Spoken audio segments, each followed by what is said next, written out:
changes at the integral values. So we'll check the discontinuity at the integers. If it is continuous, obviously it is continuous for all real numbers. So a function is given, f of x is given as greatest integer of x plus under root of x minus greatest integer of x. Let us calculate at some integer x tending to a minus. So a belongs to integers. So what happens? This will become greatest integer of x plus under root of x minus greatest integer of x. We can write as limit h tending to 0. This is a minus h plus under root of a minus h minus greatest integer of a minus h. We already know greatest integer of a minus h is nothing but a minus 1. So what we get from this?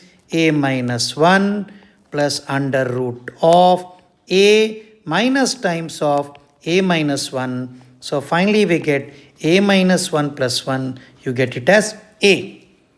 Now let us calculate right hand limit. This was left hand limit. Now right hand limit. In right hand limit, limit x tending to a plus greatest integer of x plus under root of x minus greatest integer of x. So limit h tending to 0. This becomes a plus h plus under root of a plus h minus greatest integer of a plus h. This will give you, this is a because greatest integer of a plus h will give you a. So plus under root of a minus a, you will getting as a. So left hand limit is equal to